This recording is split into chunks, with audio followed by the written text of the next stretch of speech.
प्रधानमंत्री नरेंद्र मोदी एक बार फिर पूरी दुनिया में देश का मजाक बने हैं और पूरी दुनिया में उन्होंने भारत का सर झुका दिया है। मोदी ने जो राजस्थान में अपना नफरती भाषण दिया था मुसलमानों के खिलाफ, इस नफरती भाषण की पूरी दुनिया की मीडिया में चर्चा हो रही है। कोई भी न्यूज़ चैनल या दुनिया का कोई भी बड़ा अखबार इस पर चर्चा करने से नहीं बचा और सब ने इस तरह की हेडिंग्स लगाई कि भारत के लिए मोदी जो है वो शेम हैं। मोदी की वजह से भारतीयों की पूरी दुनिया में नाक कटी है।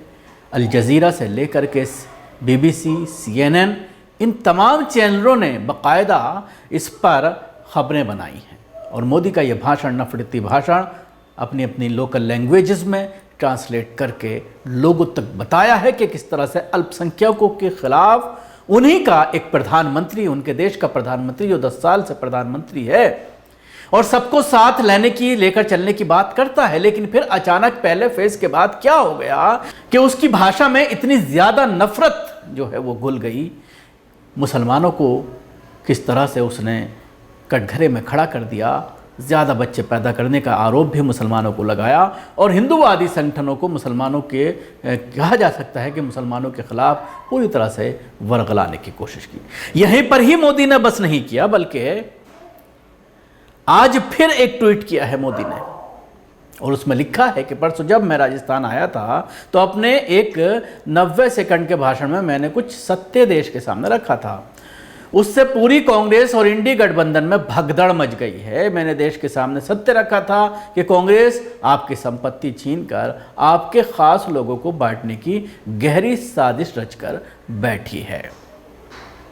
अब वो अलग बात है कि आप पूरी संपत्ति अडानी और अंबानी को बेच दीजिए, लेकिन मुसलमानों का नाम लेकर के पूरे एक दूसरे ग्रुप को, दूसरे फरीक को, दूसरे धर्म के मानने वालों को आप उनके खिलाफ इस्तेमाल करके सिर्फ वोट हासिल करके अपनी सत्ता तक पहुंचिए, लोगों को बेवकूफ़ बनाइए, उसके बाद जाएं लोग पूरी तरह से भाड़ में। अब मैं आपको दिखाता हूं कि किस तरह से पूरी दुनिया में प्रधानमंत्री नरेंद्र मोदी की इस बाइट का जो तकरीबन 70-80 सेकंड का जो बाइट है, स्पीच का जो एक टुकड़ा है, उसको लेकर के किस तरह से पूरी दुनिया में जग हंसाई हो रही है भारत की। और सवाल किया जा रहा है कि एक प्रधानमंत्री किस तरह से गैर पार्लिमानी ज़बान बोल सकता है। Singapore, US, BBC, times group, New York times, almost तमाम ही दुनिया में जो है जितने भी अखबारात हैं उन्होंने इस स्पीच पर कुछ ना कुछ अच्छा है। इसके साथ ही 17,000 इंडियंस ने इलेक्शन कमीशन ऑफ इंडिया को भी लेटर लिखा है। कांग्रेस ने भी इस पर आपत्ति जताई है, लेकिन अभी तक इलेक्शन कमीशन सो रहा है, कोई एक्शन नहीं लिया गया है। अगर विपक्ष का कोई नेता इस तरह की बात करता तो अभी तक उसको नोटिस भेज दिया गया होता और चुनाव लड़ने के अयोग्य करार दे दिया गया होता। अब सवाल यही खड़ा है कि क्या सिर्फ इलेक्शन जीतने के लिए पहले फेज से इतने ज़्यादा घबरा गए हैं। जो खबर आई हैं कि पहले फेज में इनका वोटर निकल करके नहीं आया, रुचि नहीं दिखाई, उत्साह नहीं दिखाया किसी ने भी, और जिसकी वजह से 80-90 सीटें पहले ही फेज में भारतीय जनता पार्टी हारती हुई नज़र आ रही है।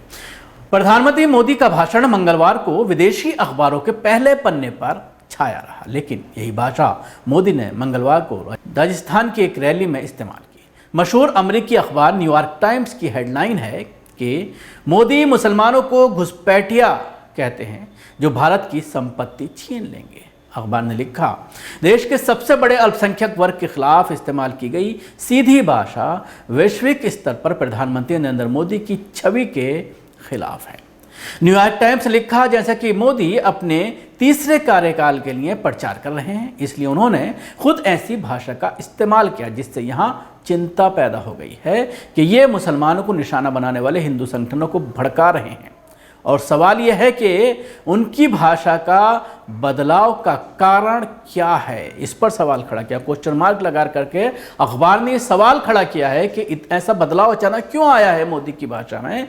आमतौर पर मोदी मुस्लिम शब्द का उपयोग करने से बचते हैं। इसके अलावा गार्जियन अखबार ने लिखा है कि 200 मिलियन की आबादी वाले भारत के सबसे बड़े अल्पसंख्यक समूह का जिक्र करते हुए लिखा कि भारत में नरेंद्र मोदी पर चुनाव के दौरान तनाव पैदा करने का आरोप लगा है। अखबार ने मोदी के पूरे भाषण का हवाला देते हुए लिखा है, जब से बीजेपी 2014 में हिंदू राष्ट्रवादी एजेंडे के साथ सत्ता में आई है, तब से उस पर ऐसी नीतियों और बयानबाजी का आरोप लगाया गया है जो अल्पसंख्यकों, खासकर मुसलमानों को निशाना बनाती है, जो कथित तौर पर राज्य द्वारा बढ़ती हिंसा का शिकार हो रहे हैं। और दक्षिणपंथी हिंदू जो संगठन है, वो भाजपा ने इस लोकसभा चुनाव में केवल एक मुस्लिम को अपना उम्मीदवार बताया है।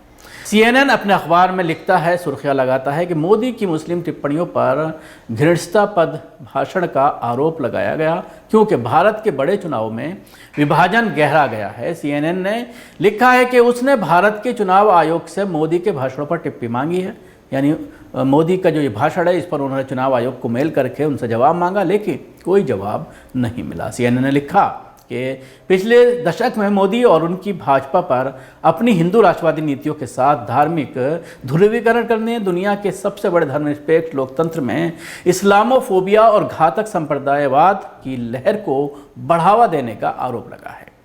उसके अलावा Washington Post, Wall Street Journal, the Times, Al Jazeera आदि ने भी मोदी के भाषण को सांप्रदायिक बताते हुए अपने विचारों के साथ रिपोर्ट प्रकाशित की। तो आपने देखा किस तरह से पूरी दुनिया में जग हंसाई हो रही है, और सवाल यही खड़ा हो रहा है कि एक देश का प्रधानमंत्री किस तरह से अल्पसंख्यकों के खिलाफ, मुसलमानों के खिलाफ इस तरह से नफरत भरी जबान का इस्तेमाल कर सकता है, वो भी पब्लिक प्लेटफॉर्म से, जिससे ये जाहिर होता है कि वो इस लैंग्वेज का इस्तेमाल करके हिंदूवादी संगठनों को मुसलमानों के खिलाफ उकसा रहे हैं।